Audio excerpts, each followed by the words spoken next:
Poise is about how we present ourselves. Yes, style, clothes, makeup, and grooming are important aspects of the way we look, but there's another factor that influences the way others see us. You could even say it's the most important. Deportment is defined as the way a person behaves, stands, or moves.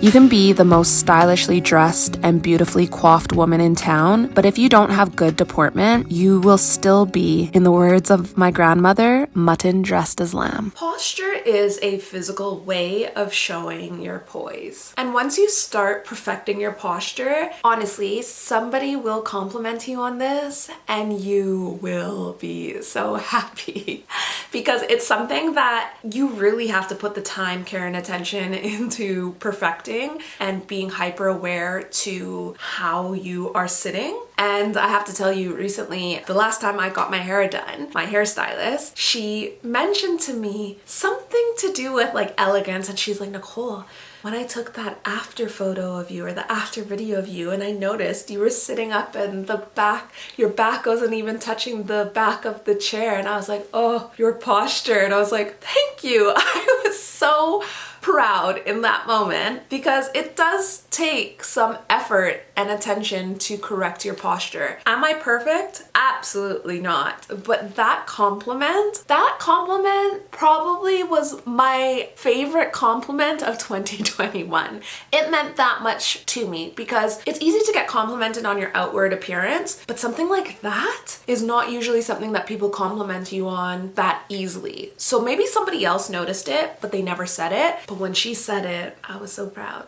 So as you are watching this, yes, I'm talking to you. What are you sitting like right now? Are you hunched over like this? Are your shoulders up in your ears like this? I find that if I am very tense, if I'm stressed out, my ears are up, or my shoulders are like this up in my ears. Equally, I find if I am editing a video or I'm sitting at my computer, I easily can be hunched over like this. I actually find when I am eating, I'm very much so like this. When I'm editing, it's not as bad.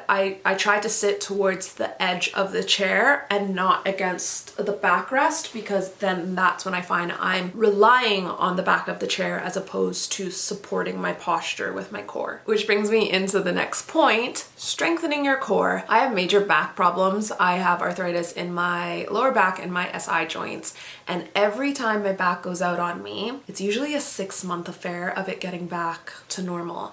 And every time it goes out on me, which it's been about 4 times in my life now, I say, I'll never stop working out again. I will strengthen my core. And then I let myself down. But this is the time I won't do it again. But if you have problems with your posture, it might be an indication that you need to focus on your core exercises. Now, one of the ways that I have been able to remind myself of working on this core stability is by wearing a waist trainer at home. I'm not looking at wearing a waist trainer in order to make my waist unbelievably small, but I like wearing a waist trainer at home because it keeps me upright and it really helps me to correct my posture. I know the queen wears a brace on her shoulders and that helps her kind of keep a upright posture. I'm not quite there yet, but I know if the day comes, I won't be shy in purchasing something of the sort. Are you aware of your workspace ergonomics? This was something that one of my first adult jobs really took into consideration. I used to work at the Workers' Compensation Board in my home province, and be it that it was the Workers' Compensation Board where they compensated people for their workplace injuries, they were very on top of ensuring that the space that you worked at from a day-to-day basis was ergonomically correct. And I'm appreciative of this experience because I feel like it has made me aware to what my workspace environment is like, and it tells me that I need work. So for me personally, I think that I would thrive a lot more if I actually had a desk where I could stand at.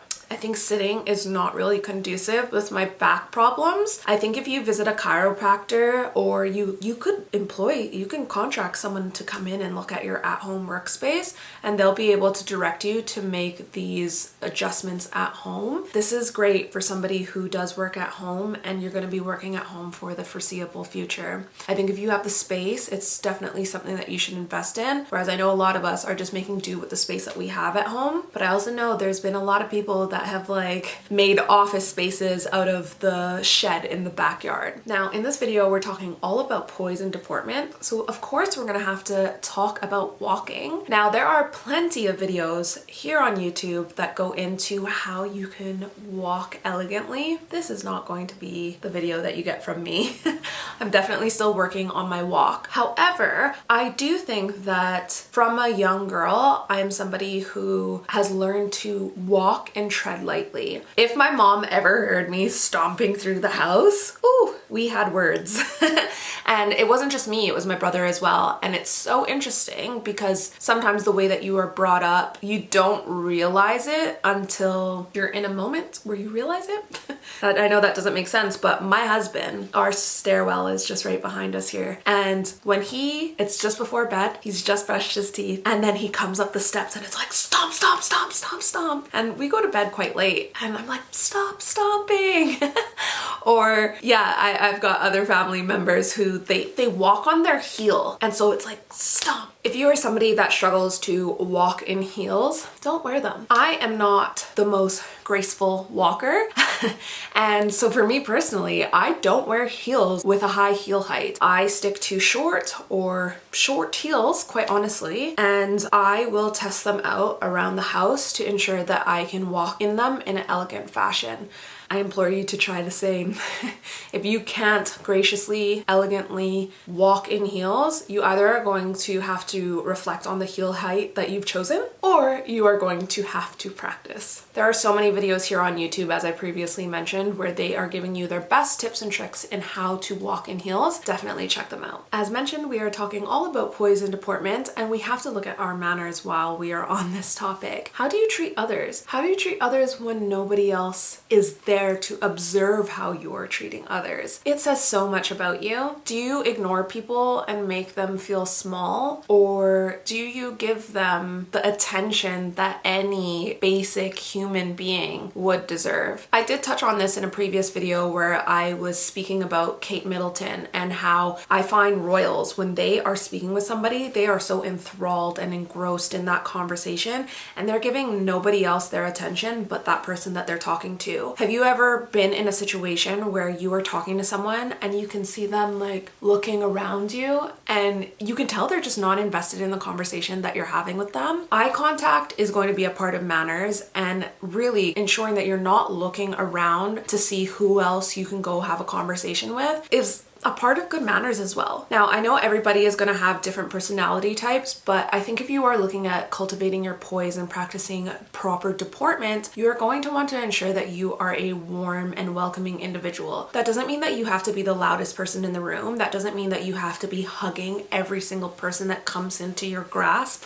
But I do think that it means that you welcome people warmly and you convey that they are welcome in your space. I think we've all had an experience where we've had the cold shoulder, and it does show you, once you've experienced something like that, it does show you how you can be warm in ways that isn't over the top, that isn't touchy-feely, and that isn't false. Do you greet people in your neighborhood?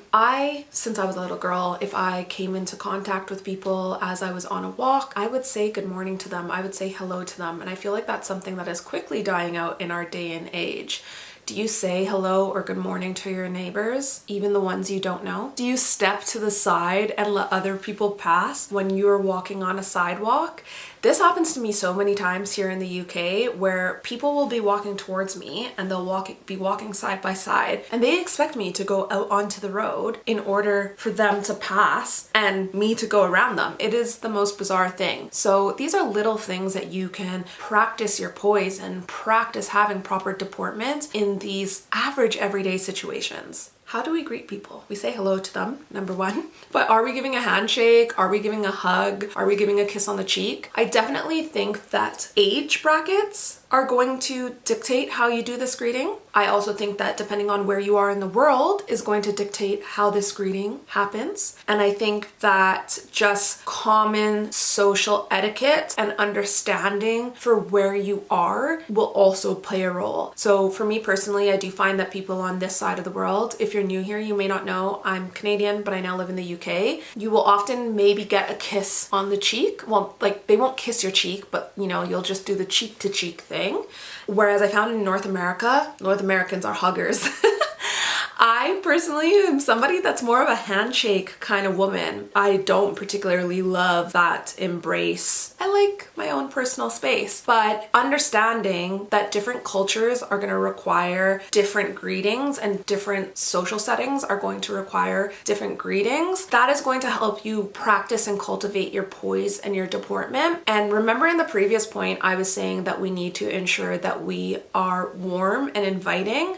I've had to personally learn that in certain circumstances, if I'm not a hugger and I'm in a social situation where it now seems quite standoffish because I didn't greet people with that hug, what would I rather? Would I rather come across as cold and not welcoming, or would I rather just understand the social gesture for the situation and offer the hug or the kiss on the cheek greeting? Does that make sense? So even though I don't think that I should necessarily have to do something I'm not comfortable with, I think sometimes understanding the social etiquette for the situation is going to be important in how you come across. Do you want to come across warm, or do you want to come across standoffish? Let's talk about eye contact. Eye contact is going to be something that we need to really ensure that we are incorporating into our poise and our deportment. I have somebody in my life who, when I first met them and my husband first met them, this person just talked down at the floor. And it was really interesting to have a conversation with this person. Now, I would say that this person is more of an introvert. I don't think that she was meaning to come across rude at all,